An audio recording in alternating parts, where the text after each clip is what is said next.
नमस्कार दोस्तों, न्यूज़मैन मैक्स में आप सभी का स्वागत है। कहानी क्राइम्स की, जो हम हर बार लेके आते हैं आपके लिए एक नया किस्सा, एक नई कहानी भारत के क्राइम के इतिहासों की। इस बार की कहानी को लाने में थोड़ा समय लग गया। कारण रहा था कि ये कहानी थी साउथ साइड की, जहाँ भाषा का ज्ञान ना होने की वजह से कहानी की समस्त जानकारी लाने के लिए थोड़ा-सा हमारे लोगों को समय लग गया। मगर कहानी के सारे रोचक तथ्य हम आपके सामने खोलते हैं। क्या आप जानते हैं कि हमारे देश में एक ऐसा भी हत्याकांड हुआ था जिसको सॉल्व करने के लिए भारत में अलग-अलग समय में 4 अलग-अलग सीबीआई की टीमें बनाई गई थी। केस इतना पेचीदा हो चुका था कि सीबीआई को भी 28 साल लग गए इन्वेस्टिगेशन करने में। पहले तो यह केस पुलिस ने इन्वेस्टिगेट किया, फिर क्राइम ब्रांच को सौंपा गया, इसके बाद सीबीआई को यह केस दे दिया गया। अंतिम में एक मामूली से चोर की वजह से यह केस सुलझ पाया। इस केस को भारत के सबसे लंबे चलने वाले केसों में से एक माना जाता है। यह केस है सिस्टर अभया हत्याकांड का। कहानी शुरू होती है केरल के कोट्टायम नाम की जगह से, जहां पर एक क्रिश्चियन कम्युनिटी का कॉन्वेंट था जिसका नाम था सेंट पायस 10th कॉन्वेंट। इस जगह पर एक लड़की पढ़ाई के लिए आती है जिसका नाम था बीना थॉमस। इसकी उम्र लगभग 18 या 19 साल रही होगी। कॉन्वेंट में एडमिशन लेने के बाद इसका नाम बदलकर सिस्टर अभया रख दिया गया। सिस्टर अभया कॉन्वेंट में नन की पढ़ाई के लिए आई थी और इसी कॉन्वेंट के हॉस्टल में रहती भी थी। इनके साथ नन बनने आई और भी लड़कियां पढ़ाई के लिए वहीं हॉस्टल में रहती थीं और वह भी पढ़ाई कर रही थीं। 27 मार्च 1992 के दिन अभया का एग्ज़ाम था। सिस्टर अभया सुबह 4 बजे का अलार्म लगाती हैं और सो जाती हैं। सुबह 4 बजे का अलार्म बजता है, वह उठती हैं और अपने रूम में सो रही अपने सभी साथियों को जगाती हैं। जैसा कि आप सब जानते हैं कि समर के समय में कितनी गर्मी होती है और समुद्र के किनारे गर्मी और भी ज़्यादा होती है। ऐसे ही केरल में भी गर्मी बहुत थी। सिस्टर अभया अपने दोस्तों को जगाती हैं और इसके बाद अपनी चप्पल पहनकर बगल वाले किचन में चली जाती हैं। वहाँ पर फ्रिज रखा हुआ था। सिस्टर अभया फ्रिज के पास आती हैं, यहाँ से पानी निकाल कर पीती हैं और 10 से 12 मिनट के बाद इनके दोस्त उठते हैं। इन्हें सिस्टर अभया के बारे में पता था कि वह किचन में पानी के लिए गई हुई हैं, क्योंकि वह इन्हें बता के गई थी और बोल के गई थी कि मैं अभी आती हूँ। 4 सवा 4 के करीब क्लासमेट उठती हैं और तैयारी शुरू करती हैं। इतने में उनको एहसास होता है कि सिस्टर अभया कहाँ पर है। एक दोस्त उनको बुलाने के लिए किचन में जाती है। किचन में उन्होंने देखा कि फ्रिज के पास पानी गिरा हुआ है और सिस्टर अभया के पैरों का चप्पल में से एक चप्पल वहीं पर है। दोस्त अभया को कई बार आवाज़ लगाती हैं, लेकिन कुछ भी रिस्पॉन्स नहीं मिलता। अब वह अपने दोस्त के रूम में आकर बाकी दोस्तों को इस बारे में बताती हैं। आप सभी लोग अभया को ढूंढने की कोशिश करते हैं।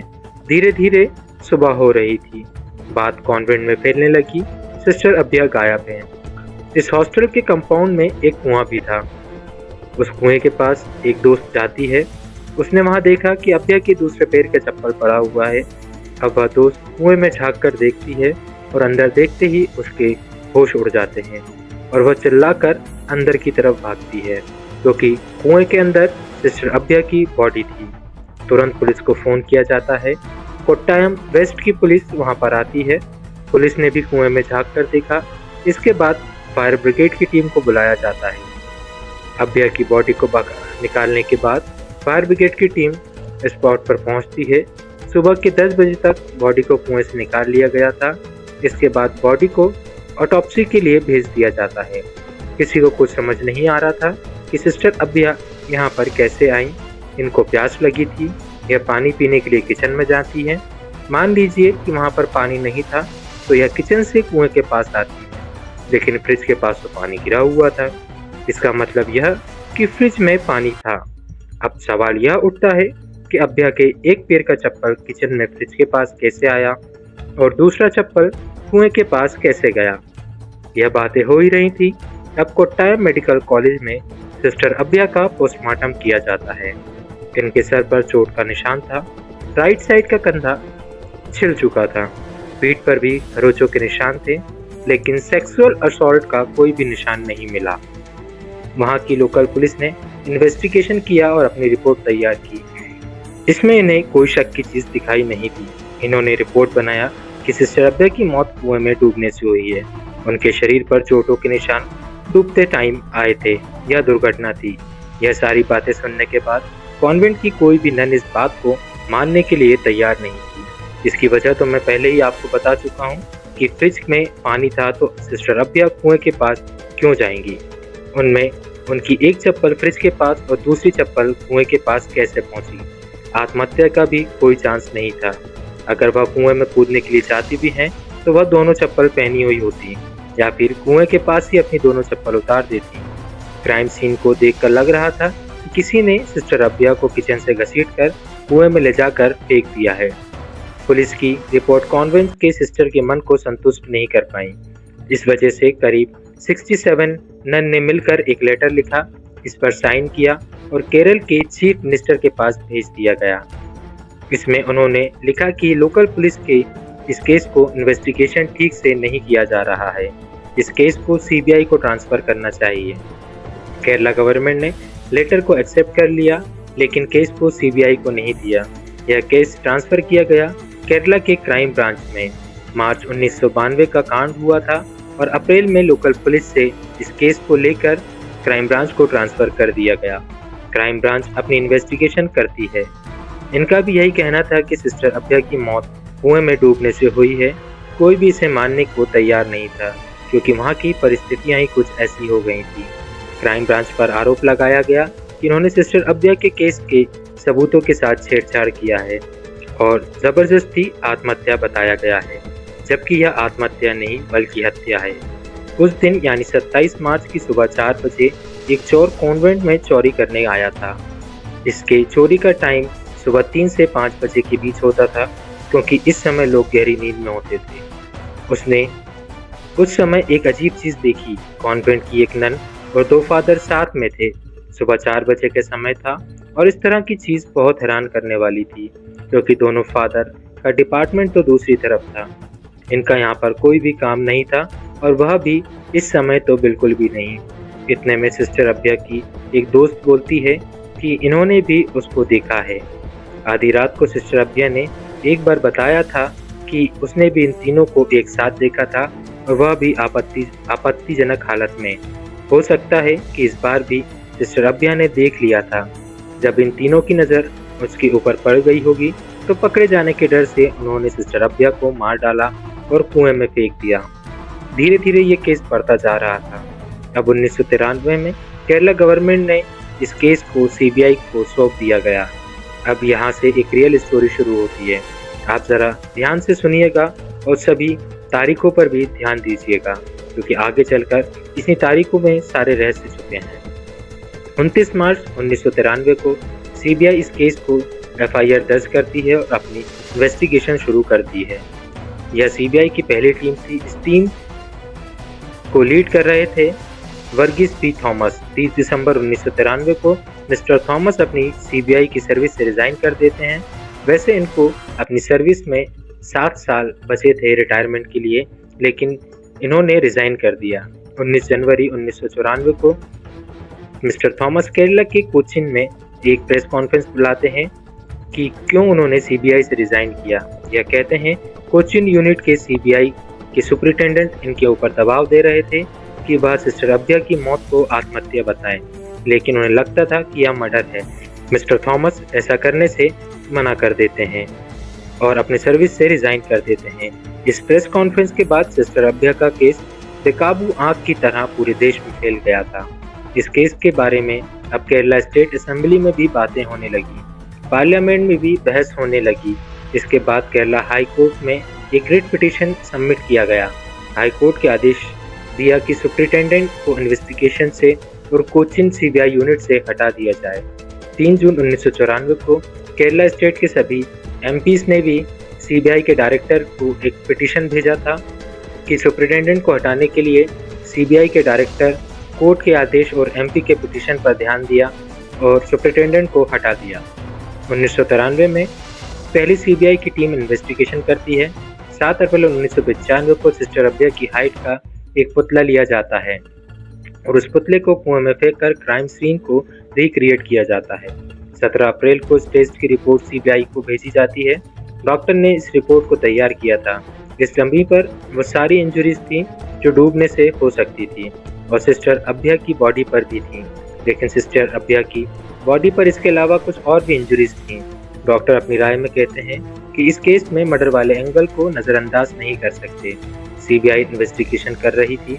सिस्टर अभ्या के दोस्त ने और उस चोर अदक्का राजू ने 3 लोगों का नाम बताया था जिन पर उन्हें शक था कि यही लोग अभ्या के मौत के पीछे हो सकते हैं। यह तीनों sister Saifee, father Thomas Kottur और फादर दोस्त पथुकाइल डमी टेस्ट के बाद बताया कि वह मर्डर भी हो सकता है। इसके बावजूद किसी की गिरफ्तारी नहीं हुई। 27 नवंबर 1995 को एक्शन काउंसिल कोचिंग के सीबीआई ऑफिसर के सामने प्रोटेस्ट करती है। 1 जुलाई 1996 को एक्शन काउंसिल ने केरला हाई कोर्ट में पिटीशन दायर किया कि सीबीआई अपनी जांच ठीक से नहीं कर रही है। इसके बाद कोर्ट सीबीआई को 3 महीने का टाइम देती है जिससे सिस्टर अभ्या केस की रिपोर्ट सबमिट करने का। अब सीबीआई ने 3 लाख रुपए का इनाम दिया जो भी इस केस से रिलेटेड कोई स्ट्रॉन्ग एविडेंस लेकर आएगा, लेकिन इससे कुछ भी नहीं हुआ। 29 नवंबर 1996 को अपनी रिपोर्ट सीबीआई कोर्ट में सबमिट करती है। इसमें लिखा था कि हमें नहीं पता लग पाए कि हत्या है या फिर आत्महत्या। सीबीआई ने इस रिपोर्ट को रिजेक्ट कर दिया। अब सीबीआई की दूसरी टीम बनाई जाती है। 1999 में यह टीम अपनी रिपोर्ट सबमिट करती है। इसमें लिखा था कि हमें लगता है यह मर्डर है, लेकिन इसको साबित करने के लिए हमारे पास कोई सबूत नहीं है। इस रिपोर्ट को भी सीबीआई कोर्ट रिजेक्ट कर देती है। अब सीबीआई की तीसरी टीम को यह केस सौंपा जाता है। 2005 में सीबीआई की team final report CBI court में भेजती है। इसमें लिखा था कि सिस्टर अभ्या की मौत किसके पीछे किसका हाथ है, इसका कोई प्रमाण नहीं मिला। सीबीआई कोर्ट इस रिपोर्ट को एक्सेप्ट नहीं किया और दोबारा जांच का आदेश दिया। अब सीबीआई की चौथी टीम बनाई जाती है। 2008 में कोर्ट ने यह केस केरला ब्रांच की सीबीआई टीम को सौंप दिया। इन्हें सख्त आदेश दिया गया बिना किसी के दबाव में आए अपनी इन्वेस्टिगेशन करें। सीबीआई की चौथी टीम अपनी इन्वेस्टिगेशन शुरू कर देती है। इन्होंने लोकल पुलिस और क्राइम ब्रांच पर आरोप लगाया कि इन्होंने अपनी रिपोर्ट में कहीं भी मर्डर की बात मेंशन नहीं की। यह केवल आत्महत्या या फिर दुर्घटना है। मर्डर के एंगल से इस केस की जांच ही नहीं की गई। क्राइम सीन पर भी जो सबूत मिले, चाहे वह सिस्टर अभ्या के कपड़े हों या फिर उनकी चप्पलें या और भी कुछ सामान, किसी को भी फॉरेंसिक जांच के लिए नहीं भेजा गया। फिजिकल एविडेंस को कलेक्ट नहीं किया गया। क्राइम सीन के साथ भी छेड़छाड़ किया गया। कुएं से बॉडी निकालते समय उसके फोटोग्राफ्स भी लिए गए थे। उसमें इंजरी साफ देखी जा रही थी, उन पर ध्यान नहीं दिया गया। शुरुआती इन्वेस्टिगेशन में जो पोस्टमार्टम की रिपोर्ट या फिर कोई फॉरेंसिक रिपोर्ट आई, सब में कुछ न कुछ फेरबदल किया गया। जिस डॉक्टर ने पोस्टमार्टम किया था कोट्टायम मेडिकल कॉलेज में, उन्होंने आरोप लगाया कि क्राइम ब्रांच ने क्राइम सीन पर जाने तक नहीं दिया। उन्हें ठीक तरह से अपनी रिपोर्ट बना नहीं पाए, यही सब उसकी वजह रही। सिस्टर अभ्या की मौत के पीछे क्या कारण हो सकता है? इन डॉक्टर ने सिस्टर अभ्या की बॉडी पर कुछ इंजरीज भी देखी थी जो डूबने से तो बिल्कुल भी नहीं आ सकती थी, जो इन्होंने अपनी रिपोर्ट में भी लिखा था। लेकिन आपको तो पहले ही बता चुका हूँ कि रिपोर्ट्स के साथ छेड़छाड़ की गई थी। सीबीआई इन टीम से सिस्टर अभ्या के दोस्तों और उस चोर अदक्का राजू के बयान पर भी ध्यान देती है। सिस्टर अभ्या के दोस्त बता रहे थे कि एक बार सिस्टर अभ्या ने एक नन और 2 फादर को आपत्तिजनक हालत में देखा था। उस चोर अदक्का राजू ने भी यही बताया था कि जिस दिन वह चोरी करने गया था, उस दिन वाले कांड का उसने कॉन्वेंट में चोरी करने के लिए गया, उसने उन तीनों को साथ में देखा था। सीबीआई इन दोनों के बयान पर ध्यान देती है। उन्होंने सोचा कि अगर उन तीनों से पूछताछ की जाए तो कुछ बताने वाले नहीं हैं, इसलिए उन्होंने नार्को टेस्ट करना चाहा। नार्को टेस्ट एक ऐसा टेस्ट होता है जिसमें सस्पेक्ट को एक खास डोज का ड्रग्स दिया जाता है। इसके बाद वह आधा बेहोश और आधा होश में होता है। इस अवस्था में वह सस्पेक्ट केवल सच ही बोलता है। CBI sister Saifee, father Kottur और फादर जोस को अपना सस्पेक्ट मानती है और अब इन्हें बेंगलुरु भेजा जाता है नार्को टेस्ट के लिए। डॉक्टर मालिनी इस नार्को टेस्ट को करती हैं। इन्होंने अब्दुल करीम तेलगी और अबू सलून जैसे लोगों का नार्को टेस्ट किया था। अब यह सिस्टर अब्बिया केस में भी नार्को टेस्ट करती हैं। नार्को टेस्ट की वीडियो 3 सीडी में स्टोर किया गया था, क्योंकि तीनों सस्पेक्ट के अलग अलग नार्को टेस्ट हुआ था। इन सीडी की चीफ जुडिशियल मजिस्ट्रेट कोर्ट और केरला हाई कोर्ट में भेजा जाता है। बाद में पता चलता है कि इन सीडी के साथ भी छेड़छाड़ हुई है। अब हाई कोर्ट मालिनी से इसका जवाब मांगती है और साथ में ओरिजिनल वीडियो भी मांगती है जो उस समय रिकॉर्ड किया गया था। लेकिन इस समय तक मालिनी अपने कुछ ही प्रॉब्लम्स में फंस चुकी थी, जो उनकी पर्सनल प्रॉब्लम्स थी। इन्होंने अपने बर्थ सर्टिफिकेट में कुछ गलत किया था, जिसके बाद उन्हें सस्पेंड कर दिया गया था। अब हाई कोर्ट को जवाब देने वाला कोई भी नहीं था। डॉक्टर मालिनी के अलावा जो भी लोग उस टेस्ट में इन्वॉल्व थे, वह कहते हैं कि हमारे यहाँ से किसी तरह की कोई भी छेड़छाड़ नहीं हुई है। जो सीडी कोर्ट के पास आई थी उसको CDIT यानी centre of development for emerging technology के पास भेजा जाता है। जांच के लिए CDIT पूरी ईमानदारी से इसकी जांच करती है। पहली सीडी फादर कोट्टूर की थी। इनकी रिकॉर्डिंग 32 मिनट 50 सेकंड की थी और उसको 30 बार एडिट किया गया। दूसरी सीडी फादर जॉस की थी। यह 40 मिनट 55 सेकंड की थी। इसको 19 बार एडिट किया गया था। और तीसरी सीडी सिस्टर सैफी की। यह रिकॉर्डिंग 18 मिनट 42 सेकंड की थी। इसको 23 बार एडिट किया गया था। अदालत CBI को यह आदेश देती है कि 10 दिनों के अंदर ओरिजिनल सीडी को ढूंढ कर लाएं। वैसे तो यह सीडी सील बंद लिफाफे में होती है और केवल ऑफिशियल ही इसे खोल सकते हैं, लेकिन पता नहीं कैसे यह सीडी केरला के एक लोकल चैनल पर चल गई। टीवी पर जो ये सीडी चली, इसमें दोनों फादर और नन अपनी कहानी सुना रहे थे कि कैसे उन्होंने घटना को अंजाम दिया। 27 मार्च 1992 की सुबह 4 बजे सिस्टर अब्बिया उठती हैं। गर्मी बहुत थी, इनको प्यास लगती है। यह पानी पीने किचन में फ्रिज के पास जाती हैं। किचन में फ्रिज रखा हुआ था, उसमें से यह पानी निकालती हैं और पीती हैं। तभी इन्हें कुछ आवाज़ें सुनाई देती हैं। ये आवाज़ें थोड़ी अजीब और कॉन्वेंट में ना उपलब्ध होने वाली आवाज़ें थीं, क्योंकि ये आवाज़ें मौन की आवाज़ें थीं। जिसके बाद थोड़ा पानी ज़मीन पर गिर गया सिस्टर अब्बिया से घबराहट में ये आवाज़ सुनने के बाद। किचन के बगल वाले कमरे से यह आवाज़ें आ रही थी। सिस्टर अब्बिया को अभ्यास हुआ कि हो ना हो कुछ ना कुछ गलत चल रहा है। सिस्टर अब्बिया फ्रिज से पानी की बोतल रखती हैं और उस कमरे के पास जाती हैं। यहाँ पर सिस्टर अब्बिया ने सिस्टर सैफी, फादर कोट्टूर और फादर जोस को एक आपत्तिजनक हालत में देखा। इसके बाद सिस्टर सैफी की नज़र सिस्टर अब्बिया पर जाती है। वह बहुत डर जाती हैं और डर के मारे अपने आप को बचाने के लिए, अपनी इज्जत को और अपने मान सम्मान को बचाने के लिए एक हथौड़ा लेकर सिस्टर अब्बिया के सर पर वार कर देती हैं, जिससे सिस्टर अब्बिया बेहोश हो जाती हैं। यह तीनों को लगता है कि सिस्टर अब्बिया मर चुकी हैं। फिर दोनों फादर सिस्टर अब्बिया को उठाते हैं और कुएं में फेंक देते हैं। यही सब इन तीनों ने नार्को टेस्ट में बताया था। क्योंकि यह सीडी के साथ छेड़छाड़ किया गया था, इसलिए इस पर सवाल उठने लगे। कोर्ट ने इस तरह के टेस्ट को एडमिसिबल पर नहीं माना जाता है, क्योंकि जो भी होता है नार्को टेस्ट में सब ड्रग्स के नशे में होता है। इसके बाद इन तीनों का यही बयान CBI की रिपोर्ट बनती है। ये तीनों CBI की कस्टडी में चले जाते हैं। पूछताछ के लिए इनको जेल गए साल भर भी नहीं हुआ था कि 2009 में तीनों बेल पर बाहर आ जाते हैं। फादर जोस को तो केस से बरी ही कर दिया जाता है। 2009 के बाद यह केस ठंडा पड़ने लगा। अब धीरे धीरे समय बीत रहा था। 2019 में पहली बार CBI स्पेशल कोर्ट में सिस्टर सैफी और फादर थॉमस के ऊपर मुकदमा शुरू होता है। इनमें वह चोर अदक्का राजू भी एक गवाह के तौर पर शामिल हुआ था। करीब 28 साल बाद 2020 में यह केस अपने अंतिम छोर पर पहुंचता है।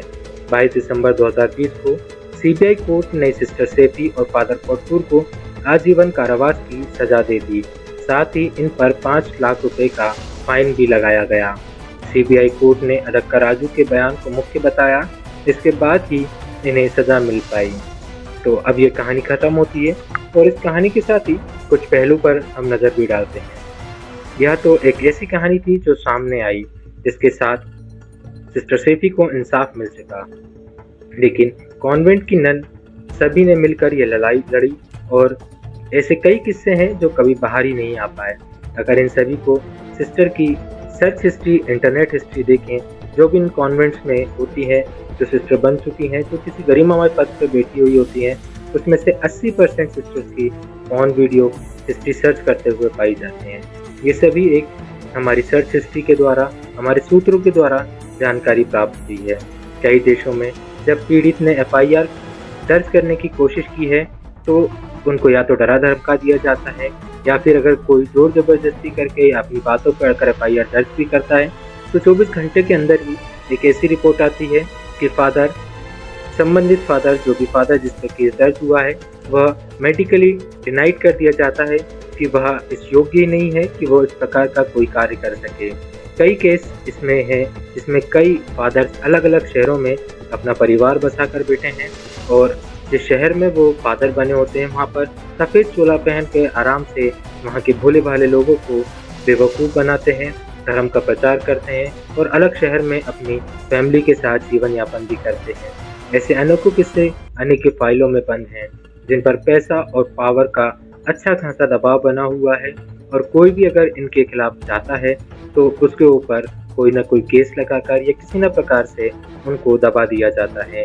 जैसा आप देख सकते हैं कि तेलगी जैसे लोगों और डॉन के जैसे लोगों का नार्को टेस्ट करने के बाद भी वह सिस्टर क्या जब नार्को टेस्ट करती है वो डॉक्टर उसके ऊपर फर्जी दस्तावेज का आरोप लग जाता है। आप इनकी ताकत और पावर का अंदाज़ा इसी से लगा सकते हैं कि एक तेलगी जैसे अपराधी और डॉन का भी नार्को टेस्ट करने के बाद वह डॉक्टर अपना जीवन यापन कर रही थी, मगर इनके केस को हाथ में लेने के बाद उसके ऊपर ही जांच बिठा दी जाती है। कुछ वर्षों पहले भी एक पंजाब के चंडीगढ़ के बिशप का मामला सामने आया था। इस पर कई सिस्टर ने सामने आकर आरोप लगाए थे सेक्सुअल असॉल्ट के, मगर उन सिस्टर को उन्हीं के कॉन्वेंट ने अपने कॉन्वेंट से निकाल दिया गया और दबाव बनाकर उनसे केस वापस लिया गया। और कई सिस्टर के कॉन्वेंट्स ऐसे भी हैं जिन्होंने ये आरोप लगाए हैं। उसके बाद कई लंबी कानूनी लड़ाई लड़ी और ऐसे किस्से हमारे समाज से निकालने का डर दिखाकर लोगों को अत्याचार करते हुए दुनिया को शांति प्रिय का छलावा देकर सफ़ेद पोशाकधारी लोग फन फैलाए बैठे हुए हैं। ऐसे में सच आपके सामने निरंतर लाते रहेंगे। हमारे ऊपर भी कई प्रकार के दबाव लाए गए हैं इस केस को नहीं करने के लिए, इसलिए वक्त लगता चला गया, कई दबाव बनाए गए, समाज से निकालने का डर दिखाया गया, मगर लगातार हम हमेशा सच के लिए लड़ते आए हैं। आपका प्यार हमें हमेशा मिलता रहे। हमारे चैनल को सब्सक्राइब करें, लाइक करें और वीडियो को ज़्यादा से ज़्यादा शेयर करें ताकि सभी को इस सच के बारे में पता चल सके और सभी लोग सच को जान सके कि कैसे आज के वक्त में धर्म एक धंधा बन चुका है और इस धंधे को फैलाने और बढ़ाने के लिए लोग इसे डर का सहारा लेते हैं। तो पुनः न्यूज़मैन मैक्स में ये कहानी आपके लिए हम लेके आए हैं। हमारा साथ दीजिए, सहयोग कीजिए, इस चैनल को सब्सक्राइब कीजिए और इस वीडियो को ज़्यादा से ज़्यादा शेयर कीजिए।